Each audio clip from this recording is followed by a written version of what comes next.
Friends, Annalena Baerbock's next appearance on German television has again caused a storm of discussion. This time, the German foreign minister, in her unique style, managed to simultaneously boast of her achievements, criticize international partners, and, as often happens, find herself in the center of a scandal. After listening to her statement, you can't help but wonder, what kind of reality do these people live in? And the most amazing thing is, does anyone else take her words seriously? Believe me, friends, today Annalena Baerbock will surprise you again. Let's not delay, we're starting. One of the key points of Baerbock's speech was her statement that the abandonment of Russian gas was, in her opinion, a brilliant achievement. She is confident that this measure has led to the stabilization of energy prices in Germany and to the overall economic prosperity of the country. No, you didn't hear wrong. Baerbock, supported by her party colleague Robert Habeck, who, by the way, is already preparing to run for chancellor in the upcoming federal elections, is confident that their energy policy has made Germany independent. However, statistics suggest otherwise. According to the Federal Statistics Agency, by the end of 2000, industrial production in Germany had decreased by 4.2% compared to 2000. The inflation rate, despite the stabilization statement, remains above the EU average and stands at 6.1%. In addition, the cost of electricity for households has increased by 35% over the past 2 years, which is hitting the pockets of ordinary citizens. German experts such as Sebastian Dulin, professor of economics, noted in an interview for NLSBT that dependence on expensive LNG imports from the United States and the Persian Gulf countries has led to an increase in energy costs for medium-sized businesses by 30 to 50%. If this is prosperity, then what about the crisis? Dulin noted ironically. Political scientists also did not stay away. According to Thomas Erhardt of the Frankfurter Allgemeine Zeitung, Baerbock's statement about the stabilization of energy prices is nothing more than political fiction. Germany is going through one of the most difficult energy crises in recent decades, and the foreign minister is telling tales about rising prosperity, the expert emphasized. An equally notable part of the speech was the scene where Annalena, not shy about television cameras, shared with Robert Habeck recommendations for his election campaign. You have to talk about the successes, about how we have made Germany strong, said Baerbock with full confidence. I wonder how Robert will explain to the voters the fact that the number of businesses that have declared bankruptcy has increased by 16% in the last year alone. Or maybe he'll talk about the hundreds of thousands of families who struggle to pay their electricity bills. In her recommendations, Baerbock recalled that more attention should be paid to environmental issues. However, the Germans have long realized that its interests are clearly at odds with the real economy of the country. Analyst Jim Wieder, in an interview for Market und Wirtschaft, noted that Habeck can use Baerbock's advice if he wants to repeat her successes in the international arena. He might as well be talking about a polka he's going to dance on the ruins of the German economy. Of course, Annalena Baerbock has not been without her previous failures again. Her famous call for Putin to turn politics around 360 degrees has become a real meme. There was also a vivid mention of the hundreds of thousands of kilometers separating the countries of Europe, or the 1 billion number of European residents, figures that are difficult to relate to reality.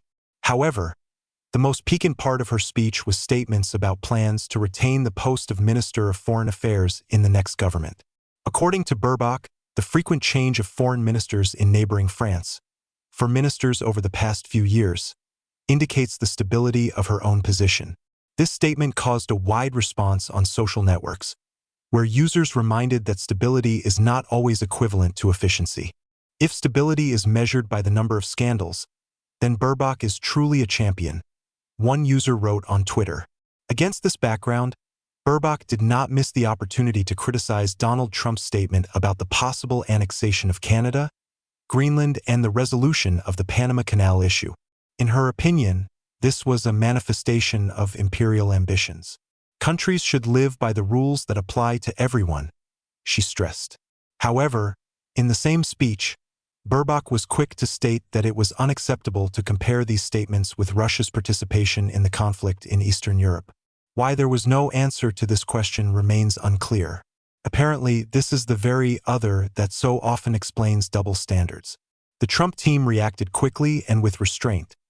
The United States knows best how to protect its interests, and no German ministers have the right to reproach us with anything. The American media also did not stay away. Tarik Carlson, a well-known Fox News political commentator, said that when the German foreign minister starts dictating to the United States how to live, it causes not laughter, but a feeling of pity. German experts also did not stay away.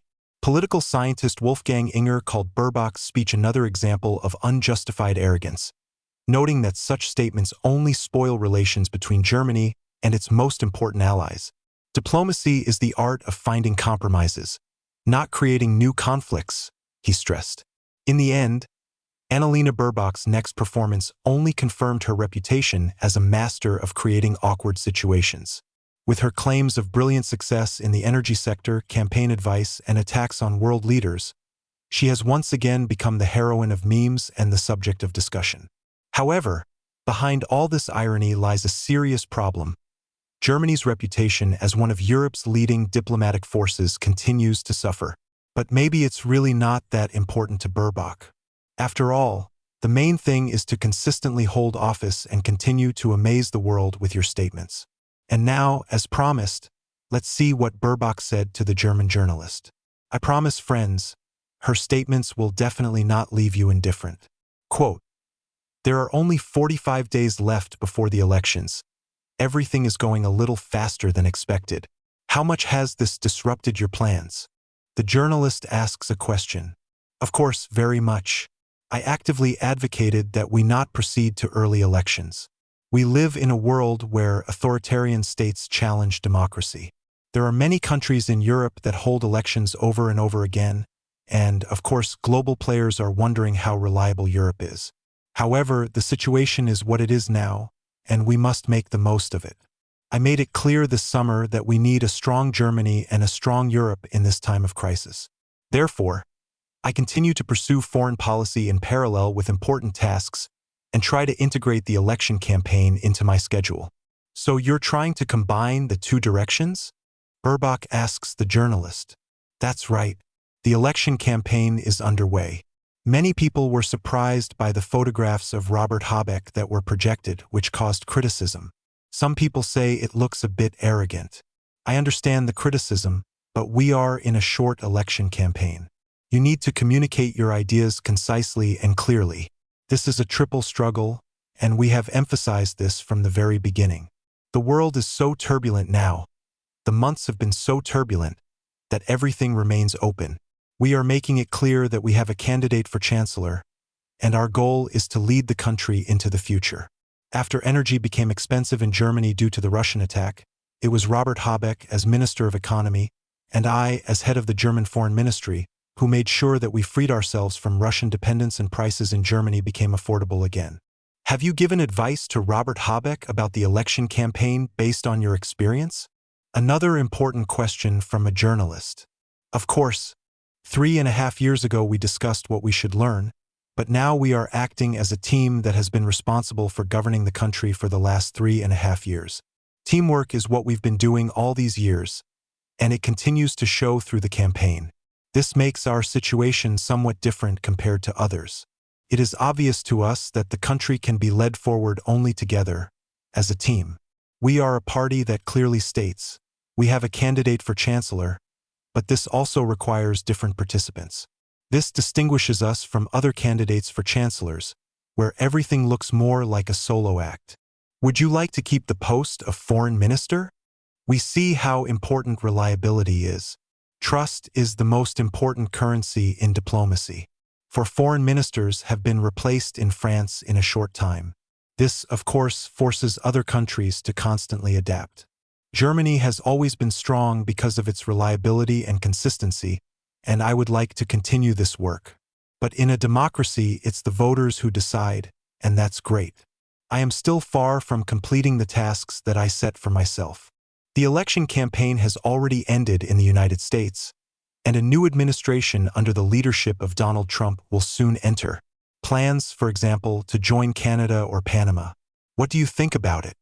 We have been preparing for this new U.S. administration, given that Trump has already held this post. That's why it's so important not to lose your head. Europe is a strong union, a powerful economic union. Together we form the largest domestic market in the world. This means that we must act confidently and sovereignly. We are always ready to defend our values and interests, and we also make it clear to our partners, including the United States, that you should also have common rules. We see what happens in Eastern Europe when some countries don't follow the rules. This can lead to catastrophic consequences, and this applies to all countries, including NATO members such as the United States. Would you fully support what the Chancellor said yesterday? Yes, I totally agree. As the federal government, we have been preparing in advance for the new U.S. administration. I visited various Republican-run states to discuss security and cooperation issues in advance. I also stressed to the governors that many German companies operate in Texas, and if they begin to doubt the strength of the transatlantic partnership, we have taken appropriate measures in advance.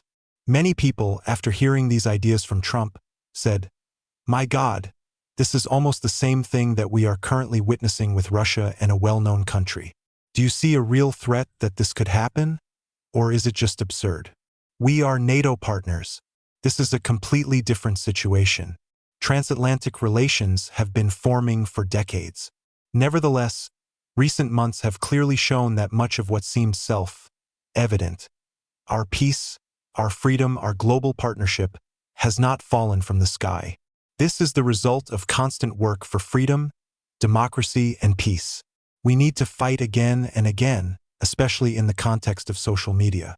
It becomes a huge challenge for democracy around the world when the rules that apply in real life suddenly stop working in the digital space. Democracy is under threat. That is why we have clearly stated that it cannot be that multi-billionaires simply set new rules on the internet or anywhere else. I have already voiced our response to this in the Bundestag. If some countries say, "My country comes first," our European reaction should be, "Europe is united. Europe is strong when we defend our values and interests together." We must show this clearly and confidently. So you're not looking at cooperation with the future U.S. administration lightly? Naivety is a bad advisor. This was one of the main mistakes of the CDU-SPD Grand Coalition in previous years, especially regarding the Russian threat. Our European neighbors warned us, and at that time the CDU and the SPD considered Nord Stream 2 as an exclusively economic project. We have replaced naivety in foreign policy with realism. This means that we must be vigilant, but not let every statement unsettle us. However, it also implies investing in our own strengths. A competitive economy, the European internal market, German industry, our security, and international partnerships. There are many countries in the world for which the international order is a vital insurance policy. They cannot allow a major military player next to them to start manipulating between the right. That is why I have been actively developing such partnerships over the years. I have worked extensively in Asia and the Pacific, including Australia and New Zealand. These are our partners in values, strong democracies. Although they are far away, we have ignored these regions for too long. Not a single German politician has been there for many years. Developing these networks and strengthening connections makes us stronger, and this is where we must continue to invest. The end of Baerbock's speech. Meanwhile, friends, who would have thought that German Chancellor Olaf Scholz is so confident in his brilliant rule that he is already announcing his plans for a second term. And it would be fine to just say it, but he seriously believes that Germany is flourishing under him. A climate-neutral country by the middle of the century. Of course, we only dream of suffering for the sake of this great goal, forgetting that every week brings thousands more bankruptcies and job cuts. The main thing is the Chancellor's confidence. However, what does Scholz care about these little things? Our Chancellor's equanimity is truly enviable. But before the upcoming federal elections, voters are starting to ask uncomfortable questions, not only to him but also to his party. Against this background, even the opposition CDU, which with lightning speed forgot about its involvement in the energy crisis, began to propose measures that yesterday sounded exclusively from the lips of the far-right Alternative for Germany or the Wagenknecht Union. The return to nuclear energy, the reanimation of coal-fired power plants closed for the sake of green politics, and, most importantly, calls for peace here. Of course, it is worth paying attention to the recent visit of Annalena Baerbock to China. What was the point of this event? A peacekeeping mission? Rather, the visit is for show, to show its voters that the German government is supposedly ready to resolve the conflict. Another election trick, nothing more. Experts are already calling this prism an attempt to boost ratings that are fading before our eyes. If we continue to drive for show, we may lose all trust, one of the German political scientists said in an interview with reporters. Equally surprising are Baerbock's statements in the Bundestag that Germany remains strong. It's time to ask yourself, strong in what? In the number of closed enterprises, in the level of taxes, in the spirit of small and medium-sized businesses. Returning to Scholz, it is impossible not to mention his election promises, which have become almost a separate genre of political literature. Here are just a few gems. I'm fighting to save jobs. Seriously? Let the Bosch, Bayer, and caviar companies confirm. They will probably be surprised by this struggle. Scholz also promised to raise the minimum wage to €15 per hour by the 26th year. Fine, but there's a caveat. It would violate his own promise not to interfere with the work of the Minimum Wage Commission. And the intimidation of older voters. Without the SPD, there is a risk of lower pensions. It would seem much lower, but Scholz knows how to remind pensioners of their duty to his party. Special attention should be paid to the idea of refunding 10% of the purchase price to German enterprises as a tax refund, an initiative that looks more like a farewell gesture to those who have not yet moved production abroad. Perhaps this is what inspired some politicians to talk about the need for a complete change in economic strategy. Against the background of this circus, the Bundestag is starting to talk more and more loudly about migration policy. A complete revision, tougher flows, and the expulsion of illegal migrants, slogans that suddenly come out of the mouths of parties that criticized these ideas yesterday. Experts ironically note that when the smell of elections hits, even the most ardent liberals remember about security and borders. But let's get back to energy. Who would have thought that those who actively shut down nuclear and coal plants are now offering to reanimate them? Moreover, they are doing this with unprecedented enthusiasm, as if they themselves did not sign the decision to withdraw from nuclear energy. Angela Merkel, for example, made the final decision to close all nuclear power plants after the Fukushima disaster, and now the CDU promises to bring everything back. It's amazing how political amnesia helps in the election race. Meanwhile, German experts warn that the industry cannot wait. If measures are not taken soon, Germany risks losing its remaining competitiveness. However, these words are unlikely to worry those who seem to have long lost touch with reality. Thus, the election race in Germany is turning into a spectacle where everyone is trying to outdo the other in promises. Scholz assures that he will restore order in the country. The CDU promises a return to stability.